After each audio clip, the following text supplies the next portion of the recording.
HarperCollins presents The Liar's Daughter by Claire Allan, read by Zoe Rainey, Annie Farr, Frank Lafferty, Morna Regan and Fra Fee. To my children, who make me want to be the best person I can be every single day, I love you both so much. Prologue. Now. Joe. They've told me I'm dying. A doctor in a white coat and a blue shirt with a stripy navy tie that had a coffee stain on it had perched on the end of my bed and adopted a very serious expression on his face.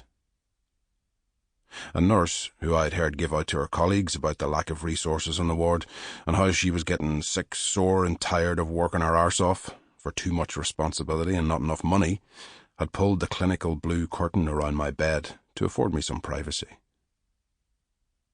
Her sombre expression mirrored that of the doctor, although it was clear it was a front. It was almost the end of her shift.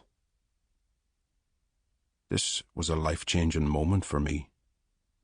The moment I heard I was condemned to die, despite all the chemotherapy and surgery that they had been able to offer. For Katrina, the nurse, with her short brown hair, her ice-blue eyes, just the end of another shift. And she was tired. She had to do this final grim task before she clocked out and went home. She'd get a cup of tea, or coffee, or maybe a glass of wine. She seemed the type. She'd kick off her shoes and watch something mindless on the TV. She might even laugh if it was funny. I doubted she'd think about me and the fact that I was dying. That no more could be done for me. I was already in the past tense for Katrina. I was feeling sorry for myself. But that was allowed, wasn't it? I wasn't that old. This shouldn't be happening yet. I didn't deserve this. I wanted to scream that I didn't deserve this. But it was like there was a tiny voice or a chorus of voices whispering in her ear that this is exactly what I did deserve. In fact, I deserved much, much worse. Chapter 1. Heidi. Now. The back seat of my car is full to bursting. Lily is bundled up in her car seat, asleep and blissfully ignorant of the strained atmosphere between her fellow passengers. A weekend bag filled with pyjamas and underpants to be laundered, a toilet bag containing a razor, toothbrush, soap and shaving foam sits beside her. A plastic patient's property bag sits in the footwell.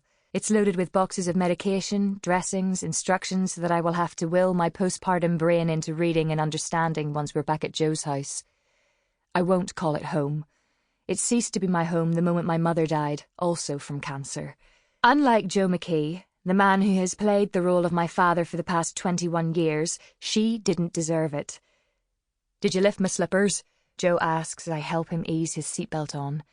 He is still sore, still tender from the operation to try to remove the tumour found in his lung, except that they find it had company, all through his body. "Riddled with it," he said, sadly, when he told me. "Yes, I lifted your slippers. They're in your bag, along with your pyjamas and dressing gown." "There was a book in the locker, did you—" "Yes, I lifted it as well, and packed it, along with your prayer book and your reading glasses." He nods.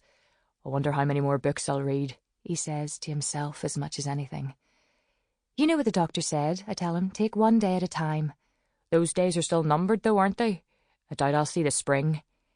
He looks out onto the bleak grey car park of Altmagelvin Hospital, on the very outskirts of Derry, Belfast in one direction and the city centre in the other. The sky is almost as dark as the tarmac below us, heavy and angry looking. It seems apt.